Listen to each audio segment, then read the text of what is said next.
Salam dəyərli izləyicilər. Sığortalı dost efirdədir. Bugün həyat sığortalarından danışacağıq. Dəyişən zaman və həyat şərtləri fonunda həyat və sağlamlığımıza yönəlik risklər də durmadan artır və hər an öz aktuallığını qoruyur. Bəs həyat və sağlamlıq risklərimizi necə təminat altına ala bilərik? Həyat sığortası məhsulundan bizə nə kimi üstünlüklər gələ bilər? Mövzunu studiyamızın qonağı Azərbaycan Sığortaçılar Assosiasiyasının ekspert qrupunun üzvü Şəhriyar Məcidovla davam etdirəcəyik.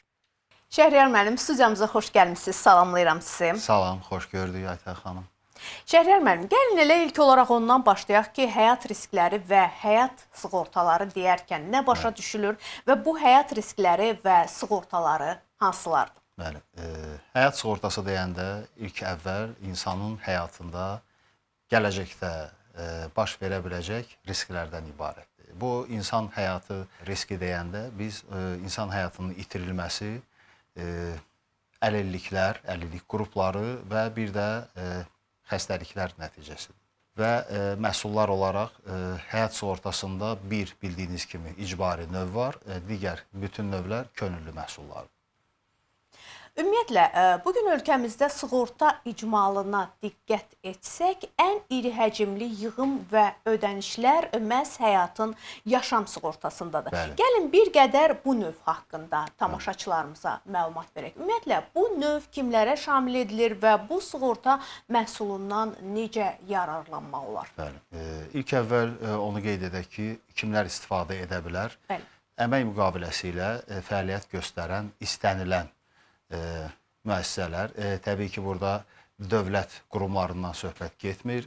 Məlum olduğu kimi, bu ilin yanvar ayına qədər dövlətdən maliyyələşənlər qoşula bilirdilərsə, həyatın yaşam sığortasına artıq yeni qərara, yeni qaydalara əsasən yanvar ayından yalnız özəl müəssisələr, özəl şirkətlərin əməkdaşları həyatın yaşam sığortasına qoşula bilərlər. Həyatın yaşam sığortası, həyat sığortası məhsullarının içində investisiya gəliri olan bir məhsuldur.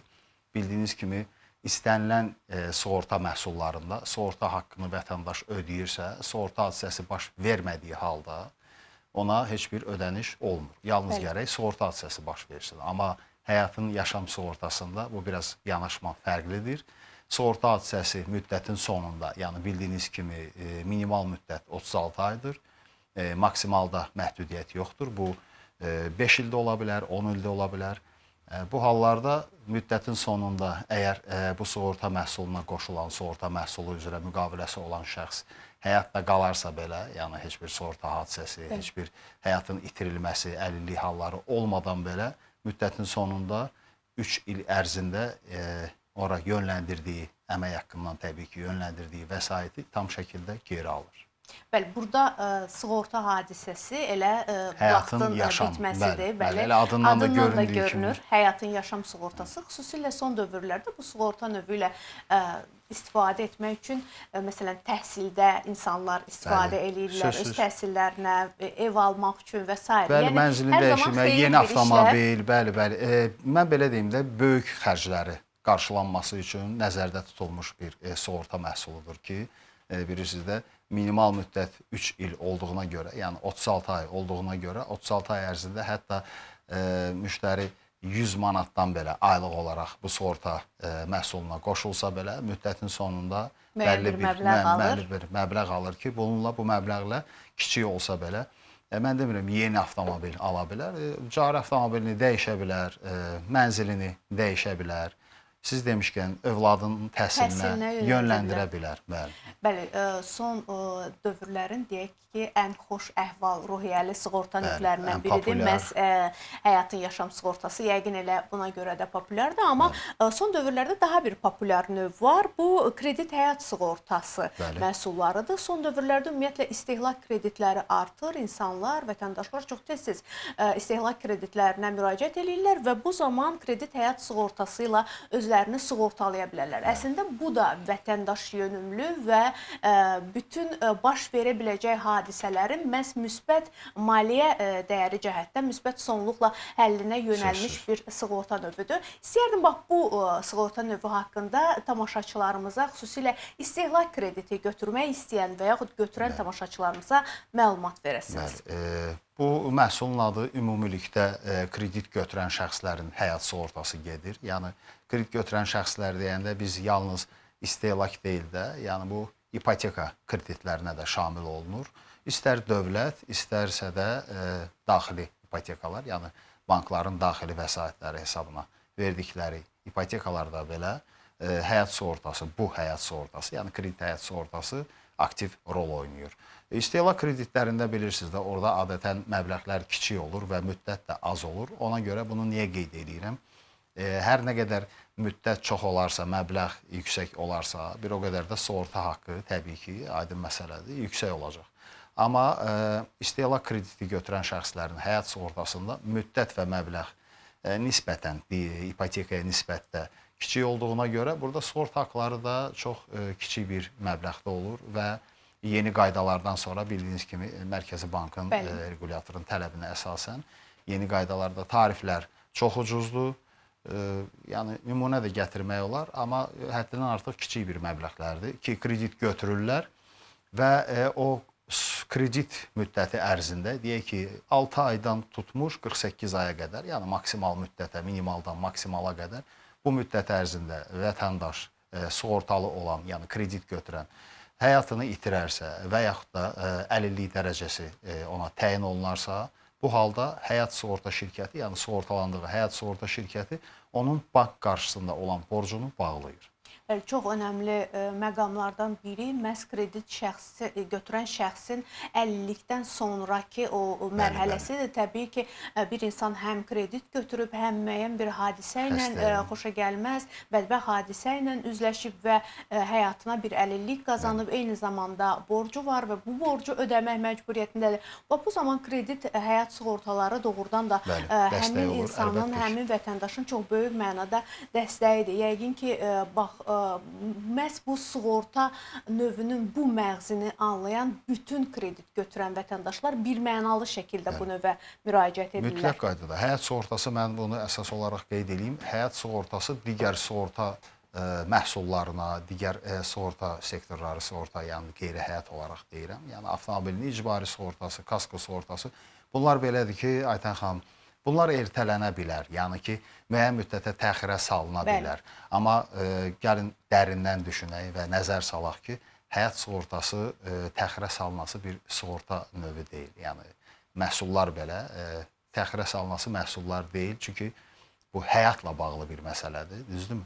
Bu, heç bir halda təxirə salınmamalıdır. Təxirə salınmaz bir sığortadır. Xüsusilə insanlar, ailə başçıları əgər kredit götürürlərsə və ailə üzvləri kredit götürürlərsə, bu bir növ öz ailən qarşısında, öz doğmaların qarşısında, öz məsuliyyətinin də sığortalanması deməkdir. Yəni, səndən sonra və ya sənin əlillik qazandığın zaman bu sığorta növü sənin götürdüyün borcun öhdəliyini, borcun ağırlığını sənin ailə üzvlərinə ötürməmiş olur. Tamamilə doğrudur. Özü ilə yanaşı o həm də ailə üzvlərini sığortalamış olur. Bəli. Fərdi qaydada özü sığortalanır, sığorta müqaviləsində təbii ki, onun adı qeyd olunur. Amma özü ilə paralel, əgər indi baxın, bir kredit götürüb bir şəxs, müəyyən bir miqdarda deyək ki, 10.000 manat və 2 aydan sonra hər hansısa bir həyatı ilə bağlı xoşa gəlməz hadisə baş verir. Ya əlillik təminatı alır və yaxud da həyatını itirdiyi halda belə həmin sığorta şirkəti bank qarşısında olan borcunu bağladığı halda artıq həmin vətəndaşın ailəsi belə maddi sıxıntı ilə üz-üzə gəlmirlər. Bəli. Şəhriyar müəllim, bax, həyat sığortalarından danışarkən nə yaxşı ki var dediyimiz bir sığorta növü də var. Bu, sağalmaz xəstəliklərdən sığorta məhsuludur.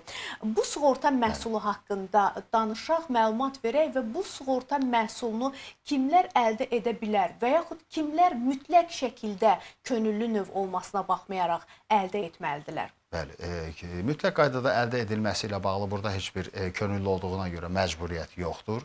Təbii ki, bu könüllü şəkildə olur. Amma istifadə edə bilər kimlər? istənilən bir şəxs istifadə edə bilər. Bunun üçün onun əmək fəaliyyəti göstərir, göstərmir. Bu bir o qədər də böyük bir rol oynamır.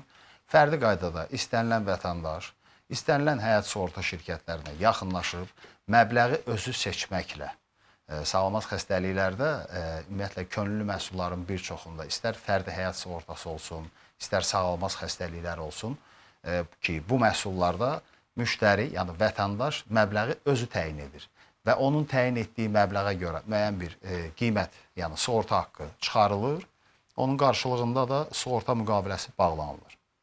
Təbii ki, o prosedurlar var ki, onlar keçilməlidir. Bilirsiniz də ilkin müraciət forması, yəni sığortaçılar buna ərizə forması deyirlər. Ərizə formasında olan sağlamlıqla bağlı sualları cavablandırdıqdan sonra sığorta müqaviləsi bağlanılır və bağlandığı gündən də qüvvəyə minir. Və 7 sağlamaz xəstəlik, yəni birisi də yəni ən ağır xəstəliklər, infarkt, miokard infarkt, koronar şutlama, daxili orqanların transplantasiya, insult və s. kimi xəstəliklərə şamil olunur. Xərçəng xəstəliyi var bu sırada? Mütləq qaydada xərçəng birinci növbədədir. Yəni, vətəndaş gəlir, daha detallı şəkildə izah etsək, vətəndaş gəlir, sığorta şirkətinə müraciət eləyir və nə vaxtsa mən belə bir xəstəliklə üz-üzə gələrəmsə, o zaman özümü sığortalamış olmalıyam bu növlə, düzdürmü? Bəli, tamamilə doğrudur. Əlbəttə ki, orada birisi necədir? Ola bilər ki, biz xərçəng xəstəliyi deyəndə mütləq qaydada o demək deyil ki, bir insan xərçəngdirsə bu qısa müddət ərzində həyatını itirəcək. Bizim ətrafımızda da yaxınlarımız, dostlarımızda da var ki, yəni uzun müddət xərçəng xəstəliyi ilə mübarizə aparırlar, müalicə prosesləri var, bəli. Müəyyən qaydada əməliyyat yolu ilə xərçəng xəstəliyinin... Əməliyyatlar da daxildir demək ki, növün təminatına. Növün təminatına əməliyyatlar daxil deyil. Əgər həmin xəstəliyi belə diaqnoz olaraq ona təyin olunursa, artıq sığorta şirkəti həmin məbləği həmin vətəndaşa ödəyir.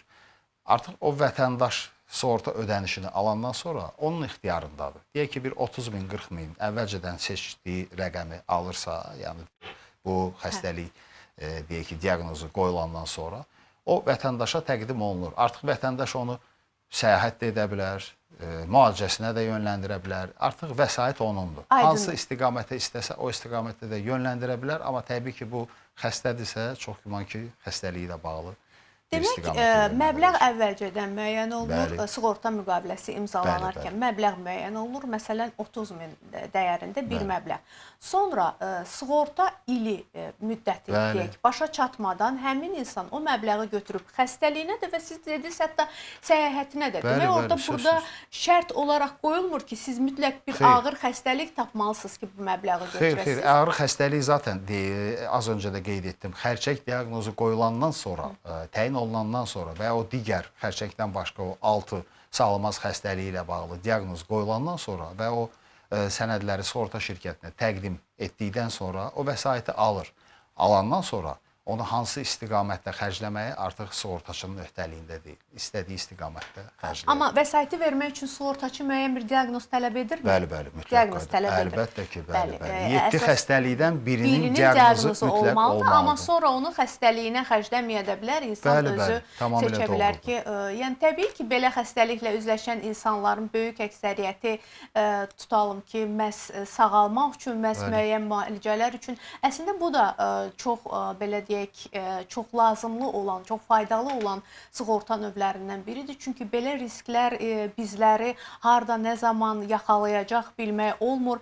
İnsanlar daima müəyyən xəstəliklərin, müəyyən bədbəxt hadisələrlə yanaşı, sel, təbii fəlakətlərlə yanaşı, həmçinin də bax belə bir xəstəliklərə tutulma riski ilə üzbəyüzdülər. Bəs burada bir sualım daha var, məhz bu növünə bağlı. Burada yaş məsələsi necə? Yaş məsələsinə yanaşma necədir? Çünki yaşı müəyyən qədər irəliləmiş adamlara riskləri daha çoxdur. Düzdür, tamamilə doğrudur. Orada 65 yaşa qədərdir. Amma bu demək deyil ki, 66 yaşı olan şəxs bu sığorta məhsulundan faydalana bilməz. Bu halda da belə 65-dən yuxarı belə vətəndaşlar müraciət etdikdə artıq onlara belə deyək də sığorta şirkətlərinin, sığortaçıların əllərində müvafiq bir tarif cədvəli var. Və 18 yaş və 65 yaş aralığında o cədvələ uyğun hesablamalar var, tariflər var rəqəmlərlə. Artıq müştəri müraciət edəndə avtomatik olaraq ona yaşına və məbləğinə uyğun bir qiymət, təqribi bir qiymət deyilir. Yox, əgər 65-dən yaşı yuxarıdırsa, o halda belə, yəni fərdi yanaşma göstərilir, individual yanaşma göstərilir ki, okey, yəni 65 yaşa qədərdir, amma bu o demək deyil ki, bir nəfər 66-67 yaşında müraciət edirsə, sığorta şirkəti onu sığorta etməməlidir. Belə bir məhdudiyyət yoxdur. Bu qaydada da belə müraciət edirlər. Qeyd etdiyim kimi, geniş ərizə forması artıq 65-dən yaşdan yuxarı geniş ərizə forması təqdim olunur. O ərizədəki sualları müraciət edərək cavablandırır, bəli, xeyr deməklə. Və sığorta şirkətində fəaliyyət göstərən underwriterlar, yəni riski təhlil edənlər, həyat riskini təhlil edənlər, sağlamlıq riskini təhlil edən bir bölmədir. Oranın əməkdaşları artıq onun cavablandırdığı suallar əsasında onun nə dərəcədə sağlamlığının hansı vəziyyətdə olduğunu təyin edirlər. Zərurət yaranırsa ona əlavə bir yükləmə tətbiq olunur. Deyək ki, misal olaraq deyirəm ki, qiyməti 10 manatdırsa, individual baxılırsa 65-dən yuxarıdırsa, bu 12-14 manat arasında misal olaraq təkrar edirəm, qeyd edirəm ki, dəyişilə bilər. Şəhriyar müəllim, burada bir məqam da maraqlı gəlir. Demək, bir vətəndaş müraciət etməzdən öncə və sığortalanmazdan öncə daha doğrusu bu növ üzrə müəyyən bir tibbi təhlildən keçirmi? Yəni, sığorta şirkəti tərəfindən müəyyən bir tibbi təhlilə yönəldilirmi ki, yəni hazırki sağlamlıq vəziyyəti necədir? Və çünki vətəndaşın bəlkə özünün də xəbəri olmadan hər hansı bir xəstəliyi ola bilər mövcud vəziyyətdə. O gələr sığorta şirkətinə müraciət edir və çox qısa zaman sığorta müqaviləsi bağlanandan 10 gün sonra, məsəl üçün, onun bu xəstəliyi ortaya çıxar və məlum olar ki, əslində vətəndaş elə sığorta müqaviləsini bağlayanda mövcud xəstəlikdən əziyyət çəkirmiş, sadəcə özünün xəbəri yox imiş və yaxud da ki, bir istisna hal deyək, özünün xəbəri var imiş. Gəlib sığorta şirkətinə müraciət edib ki, qarşıdakı zaman çərçivəsində, qarşıdakı bir il çərçivəsində həmin şirkətdən maliyyə dəstəyi alaraq müalicə olunsun. Bax, bu hallarla bağlı necə həll olunur məsələlər? Əvvəl də qeyd etdim, yəni təxirə salınmazdı. Nəyə görə? Bax, siz də qeyd edirsiniz ki, o artıq yoluxub bu xəstəliyə. Hər hansı bir, o 7 xəstəlikdən hər hansısa birinə yoluxub və düşünür ki, mən həyatımı itirə bilərəm, yəni bu risklə üzləşə bilərəm, artıq xəstəlik var və yaxud da bu xəstəlik nəticəsində əlillik təyin oluna bilər. Sonra sığorta şirkətinə müraciət etdiyi halda təbii ki, bu qeyri-adekvat yanaşmadır. Bu halda belə sığortaçılar onun sığorta təminatına heç bir halda götürməyəcəklər. Yox, əgər bilirsə ki, xəstəliyi var və o az öncə qeyd etdiyim kimi müraciət forması, yəni ilkin müraciət, ərizə formasında o verilən, səhhəti ilə bağlı verilən suallarda yanlış məlumat verərsə, artıq sığorta hadisəsi baş verdiyi halda belə sığortaçının birbaşa hüququ var ki, sığorta ödənişindən səhv, yanlış məlumata görə imtina etsin. Bəs özü bilmədiyi halda? Özü bilmədiyi halda orada heç bir problem yoxdur. Orada gözləmə müddəti var. Bəli, o gözləmə müddətini keçəndən sonra artıq hadisə olanda necə tənzimlənir sığorta hadisələrinin, sığorta məbləğlərinin ödənişi sırf sağlamaz xəstəlikdə. Deyək ki, siz demişkən bilmədən gəlir sığortalanır və 15-21 ay, 2 aydan sonra bunda həmin xəstəliyə belə deyək, yoluxduğunu görür, müəyyən edir, bilir. Artıq sığorta şirkətinə müraciət edir həmin diaqnozla. Təbii ki, sığorta şirkəti də yalnız diaqnoza əsaslanaraq sığorta ödənişi vermir. O da öz qaydasında təhlil edir. Təhlil nə deməkdir? Burada artıq hadisələr şöbəsi aktivləşir. Çünki sığorta hadisəsi baş verib. Müəyyən səhhəti ilə bağlı dövlət, özəl klinikalara sorğular göndərməklə təyin edirlər ki, bu doğrudan da mı indi yoluxub, yoxsa əvvəlcədən var imiş. Əvvəl olduğu halda təbii ki, bilirsiniz də xəstəxanalarda, klinikalarda o bazada mövcud olaraq qalır. Əgər müraciət edibsə, onu aşkar edərlərsə, təbii ki, sığorta ödənişinə birbaşa imtina səbəbi yaradır. Yox, əgər doğrudan da o sorğulara cavab mənfi gələrsə, yəni ki, doğrudan da bu insan bu xəstəliklə bağlı bizlərə müraciət etməyib, o halda belə sığorta ödənişi ödənilir müştəriyə. Çox yaxşı oldu. Bax, bütün bu məqamlara məhz bu növlə bağlı aydınlıq gətirdik. Şəhriyar müəllim, daha bir növ var. Bu, istehsalatda bədbəxt hadisələr və peşə xəstəlikləri nəticəsində peşə əmək qabiliyyətinin itirilməsi hallarından sığorta növüdür və bu növlə bağlı nə məlumat verə bilərik tamaşaçılarımıza və burada hadisələr və proseslər necə tənzimlənir? İstehsalatda bədbəxt hadisə və peşə xəstəlikləri nəticəsində peşə əmək qabiliyyətinin itirilməsi hallarından olan sığorta növü həyat sığorta məhsullarının içində yeganə olan icbari növdür. Bəli. İcbari növ olduğuna görə Azərbaycan Respublikasında fəaliyyət göstərən, əmək müqaviləsi ilə fəaliyyət göstərən istənilən artıq özəl şirkətlər, çünki bu dövlət qurumları, bunu da məxsusi olaraq qeyd edim ki, yanvar ayının 1-dən etibarən, yanvar ayının 1-nə qədər dövlətdən maliyyələşən, büdcədən maliyyələşən, ümumiyyətlə dövlət qurumlarını, özəl həyat sığorta şirkətləri icbari həyat sığortası edirdilərsə, artıq yanvar ayının 1-dən bu Dövlət Sosial Müdafiə Fondunun səlahiyyətinə verildi ki, büdcədən maliyyələşənlər və dövlət qurumlarını artıq bu məhsul üzrə Dövlət Sosial Müdafiə Fondu sığortalayacaq. Amma digər yerdə qalan özəl şirkətlər var ki, bunlar mütləq qaydada sığortalanmalıdır, çünki icbaridir. Müvafiq qaydada bunlar üçün cərimələr belə nəzərdə tutulub. Bütün hamı sığortalanmalıdır icbari olduğuna görə, hadisənin baş vermə mexanizmi istehsalatla bağlı olduğuna görə mütləq istehsalatda baş verməlidir. Və bədbəxt hadisə nəticəsində adətən bizə müraciətlər daxil olur. Təbii ki, hamı sığortaçı deyil, bu normal bir şeydir. Və məlumat alırlar ki, bizim bir əməkdaş, biz sizdə sığortalıyıq, bizim bir əməkdaş ya pilləkəndən düşərkən yıxılıb, ayağını qırıb və yaxud hər hansısa bir ürək xəstəliyi var imiş, infarkt keçirib ki, bəs buna ödəniş düşürmü, yoxsa düşmür? Təbii ki, biz konkret olaraq cavablandırırıq ki, xeyr, ödəniş düşmür. Nəyə görə? Çünki bu istehsalatla bağlı deyil. İstehsalatda bədbəxt hadisə ümumiyyətlə, yəni kənar fiziki təsir nəticəsində baş verən hadisələrdir. Bu bütün, yəni bir çox məsələ ilə bağlı ola bilər ki, kənardan avtoqəza ola bilər, belə deyək ki, nəsə düşə bilər üstünə, xəsarət ala bilər, sırf kənardan olmalıdır. Yox, əgər o ürəyi ilə bağlı hər hansısa bir ürək damar xəstəliklərlə bağlı xəstəlik keçiribsə, amma istehsalatda keçiribsə, artıq bu təminata daxil deyil. Səbəbi odur ki, kənardan gələn fiziki, bu bunun birbaşa səhhəti ilə bağlıdır. Bəs iş şəraitində əsəbləşib həmən ürək tutmasını keçirdirsə? Fərq etmir, eyni qaydada əsəbləşibsə də belə ona da təminat tutulur. Adətən bu məhsulda paralel olaraq müəssisə rəhbərləri, işə götürənlər, biz bununla çox rastlaşırıq. Çünki işçi siz qeyd etmişkən, siz demişkən, işdə əsəbləşə bilər, hansı bir işlə bağlı və bir miyokard da olsa infarkt keçirə bilər. Bu da birbaşa konkret olaraq istehsalatla bağlı olmasa da, dolayısıyla istehsalatla bağlı olduğuna görə işə götürənlərin böyük əksəriyyəti işçilərinin bu hallarda belə müəyyən bir kompensasiya və yaxud da ödəniş alması üçün qrup halından sığorta məhsuluna müraciət edirlər ki, bu da onunla paralel, demək olar ki, orada da eyni qaydada, indi biz yəqin ki, onunla da bağlı bir sual olacaq. Elə mən yeri gəlmişkən cavab verim. İstehsalatda bədbəxt hadisə ilə paralel qrup halından sığorta növü də alırlar. Qrup halından sığorta növündə deyəsən orada sığortalanma paketi daha genişdir. Bəli, daha genişdir. Həm bütün dünya üzrədir və 24 saat ərzindədir və konkret istehsalatla bağlı deyil.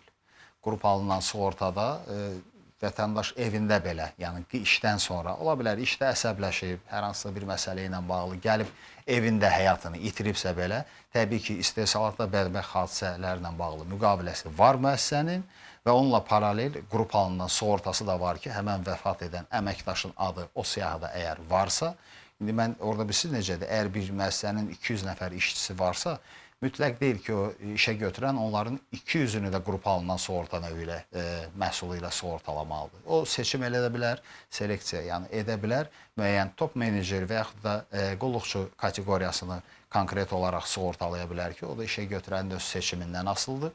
Bəli, bu halda belə artıq görürsünüz, iki müqaviləsi, iki sığorta məhsulu üzrə sığortalanıb deyənə evində vəfat etdiyinə görə artıq qrup halından sığorta məhsuluna görə oradan ödəniş alır. Yəni bir işçinin ümumiyyətlə işə götürən tərəfindən tam 7-24 Bəli.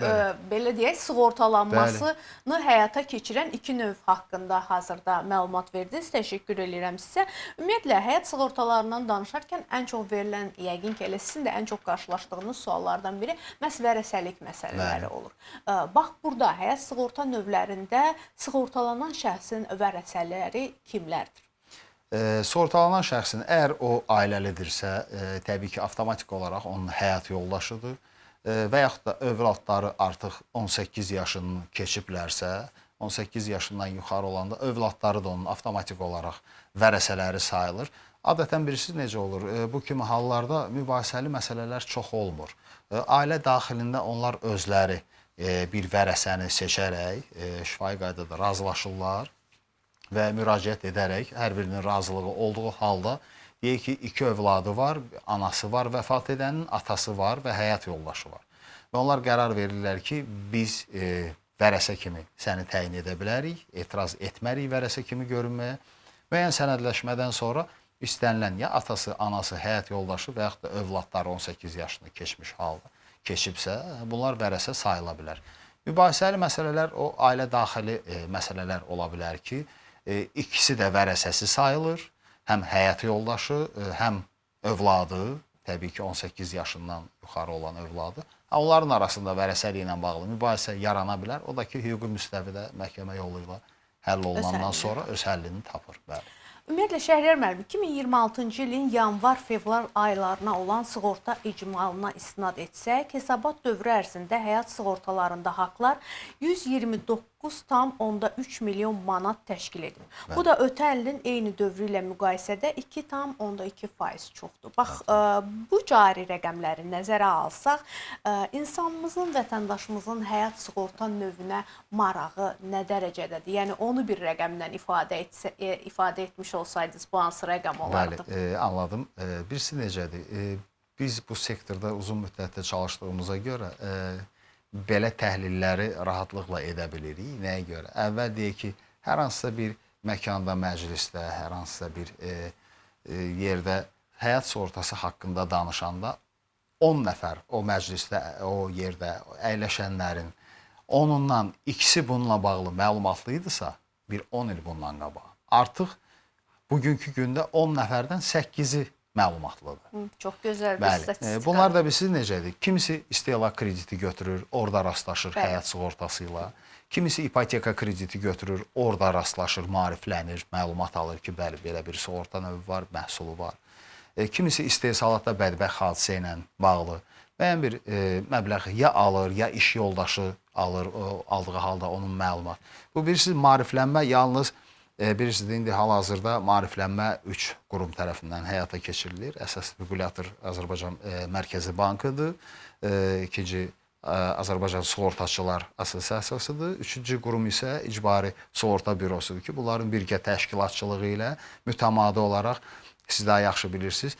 Ötən illər, ondan qabaqki illər, bəli, festivallar belə təşkil olunurdu ki, elə bizim bu verilişimizdə məhz bu çərçivədə həyata keçirilir. Bəli, ki, maariflənmə maksimum olsun. Yəni, hamı maariflənsin, hamı bilsin və hamı bu həyat sığorta məhsullarından istifadə etsin ki, gələcəkdə hər hansısa bir maddi böhranla, iqtisadi böhranla ya özləri, ya ailələri üzləşməsin.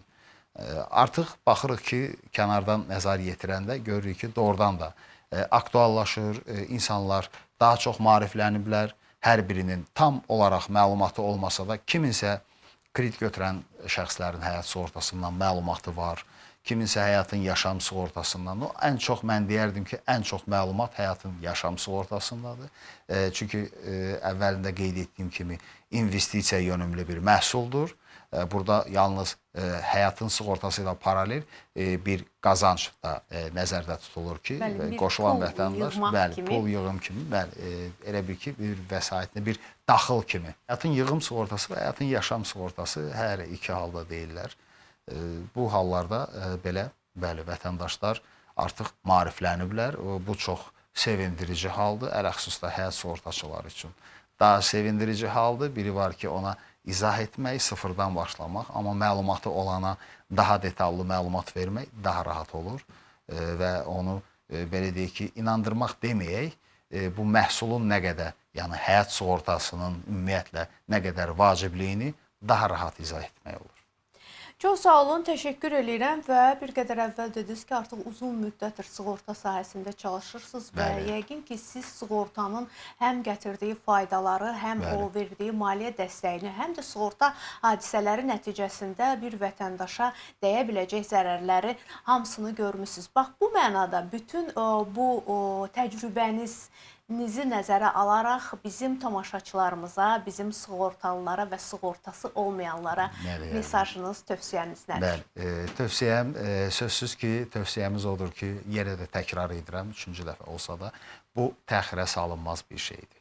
Mənzili almağa təxirə salmaq olar, bu səhhətlə bağlı heç bir narazıçılıq, problem yaratmaz, düzdürmü?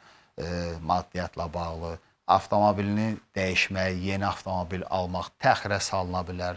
Hətta övladın təhsili belə təxirə salına bilər ki, tamam da, yəni bu il olmasın, növbəti il davam edər.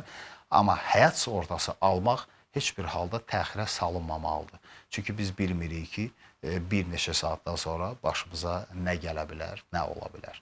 Ona görə də mən ictimaiyyətdən, cəmiyyətdən və bütün hətta sığortalı olanlardan da belə digər sığorta məhsullarını almağı və bundan faydalanmağı və gələcəkdə baş verə bilən, həyatları ilə baş verə bilən gözlənilməz, xoşa gəlməz hadisələrdə həm özlərinin nəyə görə deyirəm? Çünki burada yalnız həyatın itirilməsindən getmir. Az öncə qeyd etdiyiniz almaz xəstəliklər var, əlillik ola bilər və bütün əlil olanlar bəli, həyatda qalırlar. Düzdür, təbii ki, əlil olsalar belə həyatlarını davam edirlər. Ümumilikdə bütün bunları düşünərək və gələcəkdə həm özlərinin, həm ailələrinin maddi problemlərini, maddi sıxıntılarının qarşısını almaq üçün mütləq qaydada az da olsa, kiçik məbləğdə də olsa bir həyat sığorta məhsulu alsınlar. Təşəkkür edirəm Şəhriyar müəllim. Mən təşəkkür edirəm. Çox sağ olun. Studiyamıza gəldiniz və bizə ətraflı məlumatlandırdınız. Çox sağ olun. Sağ olun. Belə əziz izləyicilər, Dost TV-nin efirində sığortalı dostu izlədiniz. Müzakirələrimizdən belə nəticə çıxarmaq olar ki, həyat risklərlə əhatələnib. Həyat sığortası isə bu risklərimizi təminat altına almaqla bizə birazca rahatlıq gətirir. Çünki həyat sığorta ilə rahatdır.